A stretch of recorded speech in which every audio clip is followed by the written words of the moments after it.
Welcome back. It is the Flow Friday Sports Show on Flow FM, and round 14 of Hume netball is done and dusted. We're looking at round 15 commencing tomorrow, and to tell us all about the lay of the land is our Hume netball expert, Carla Fletcher. Carla, great to have you back on the line. How you doing? I'm well, thanks, Alex, and you're going okay? Not doing too badly at all, Carla. It's a very quiet Flow FM this week with half our team on site at the Mallee Machinery Field Days in Speed, Victoria.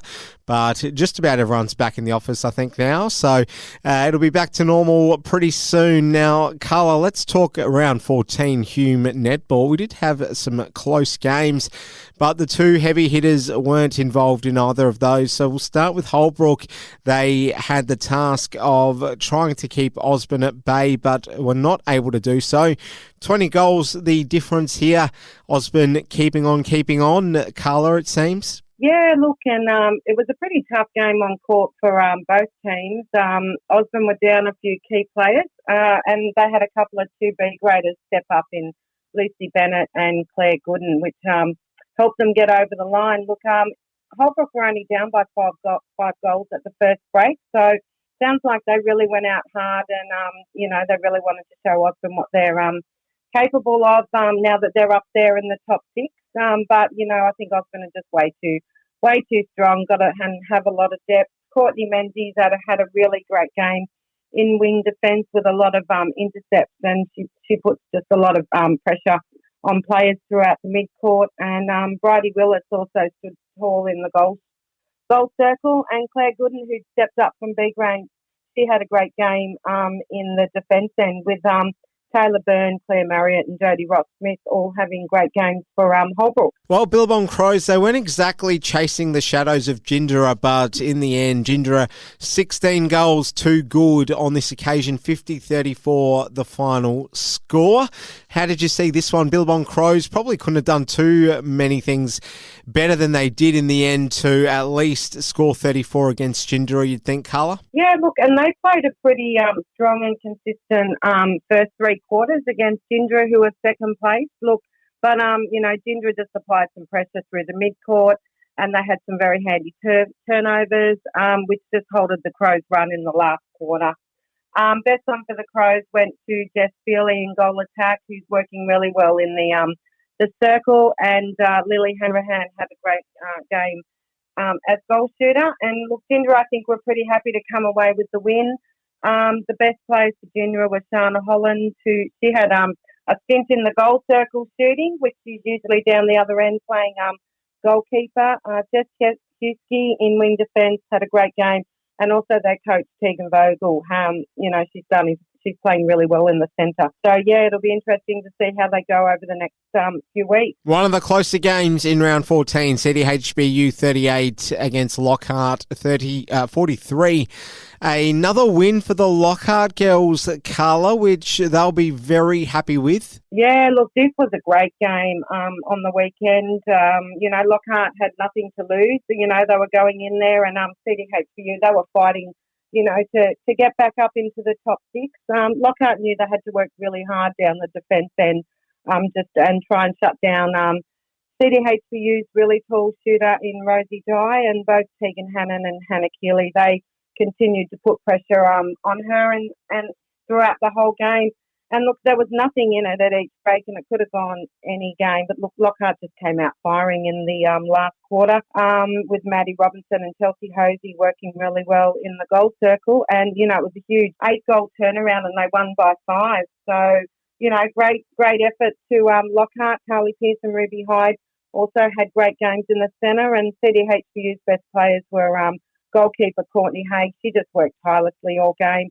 Ava Phipps in wing attack and Chloe Gilchrist in the centre. Okay, we'll move along and talk about how long in their assignment over the Brocklesby Burrumbuttock Saints. And boy, did the home side absolutely steamroll their opposition here, Carla. 62-25, the final score. Yeah, look, the Saints were missing a few key players, especially their main shooter. I think that really hurt them on the scoreboard. And How Long are playing some great netball. They had a great start. They're really pleased with their win and how everyone's playing. They're not just going to be lenient just because you're down a few players. These top teams need to start working really hard because they know what they're up for, come finals time. Lily Smith in wing attack and Abby Liskey in goal defence were best players for how long? And the BB Saints Awards went to Tia DeAngry, Jemima Dunstan and Rachel Kaczynski. We'll finish with two closer games to discuss. One of those was between Culcairn and the Giants, and just 3 goals in it. Would have been a frantic finish, this one, Carla. Culcairn, 3 goals, too good though. Yeah, look, the Giants were really working hard all game, and, they had great 3 quarters. And look, I think, the Lions, Culcairn just ran over the top of them in the last quarter. They're gaining a bit of experience, and they've got some really strong players. Olivia Brunner's probably playing great game in the goal circle. And look, the Giants, they really tried hard and they looked really good early on in the game. Morgan Schreiber and Hallie Colhagen, they worked really hard. They had to play B grade and then stepped up and shared a half a game in the centre for the Giants. And Stephanie Beadweg Webster, she also worked really hard in goalkeeper for the Giants. But, Culcairn are really, they know what they need to do, and they've obviously coming out with the goods. Well, Henty are a side that are finishing strong, it would seem. They were, again, pretty competitive in their latest outing against the Murray Magpies, but the home side just got the better of them in the end by a very small margin in the end, 40-33, so the Magpies getting the win. But Carla, probably you would have thought, if this game was played a number of weeks ago, the scoreline would have been far greater. So encouraging signs for Henty as the minor rounds wind to a close. Yeah, look, their coach was really pleased with the effort that the Henty girls put in against Murray Magpies on the weekend. Look, they played a really full quarters of netball and they applied some pressure down the court, and they're really starting to move the ball really well. So, their coach was really happy with their efforts on the weekend. Rachel Turlick had a great game in defence for Henty, and she was awarded the most valuable player. And Hallie Corrigan, who stepped up from B grade in goalkeeper, she had a fantastic game, and she got the coach's award. The best for the Murray Magpies were both their wing players, Tori Scott in wing defence and Jessica Black wing attack. So, I'm sure the Henty girls will be really going out there next week and looking for a win. All right, Carla, just before we get into talking about tomorrow's games, let's just familiarise ourselves with the stakes that we are up against and what we're going to be seeing unfolding over the next 4 rounds. So when we look at this ladder now, we can see 5 sides that seem to have broken away. So it's a top 6, isn't it, from memory, Carla, that's going to qualify for finals? Is that how it works? Yep, we've got, top 6. So it looks as though, 5 of those sides are pretty well home and hosed, you'd think, Carla. I mean, you never know, but, between the Billabong Crows and Holbrook, there's a fairly comfortable enough buffer there. It seems as though it's going to be the likes of Lockhart, who have come from nowhere, CDHBU and the Murray Magpies, and possibly the Brocklesby Burrumbuttock Saints, but you wouldn't think so, fighting it out for that final playoff position, which is the 6th spot. But otherwise, 1 through to 5, it looks like they're all home and hosed, Carla. Yeah, look, the top 5 look pretty set. That might change a little bit over the next couple of rounds, just position-wise, but I don't think anyone will come in over the top. But that, 6, 7, 8, 9, and, even you mentioned BB Saints down the 10th, there's only a game and a half, that you need to gain to try and jump into that 6th spot.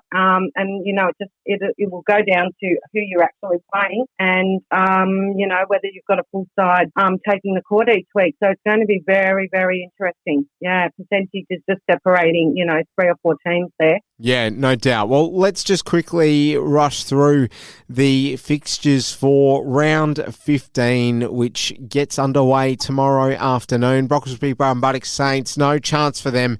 They're up against Osborne, and Osborne will get this one done with their one eye closed, with all due respect to their opposition, I'm afraid, Carla. Yeah, I think, Osborne know, they know what they're in for, they know what they need to do, and even if they're down some players, they've got a lot of depth, so, I think Osborne quite easily on Saturday. Well, I don't think we're going to get a foregone conclusion in Urana, because Murray Magpies v Culcairn could go either way, I reckon. Yeah, look, Magpies they played some great netball a couple of weeks ago when I watched them play. I haven't seen Colcam for a while, but they've been having some great wins. Magpies will be putting everything on the line next week, so I think it'll go down to the wire. But I think Colcam might just take the points. It'll be a close one, though. Crows, Holbrook, who do you like here? Look, I think Billabong Crows, they were really disappointed with their game last week. They were really happy with 3 quarters, so I think they'll go out there and try and make a really 4-quarter effort on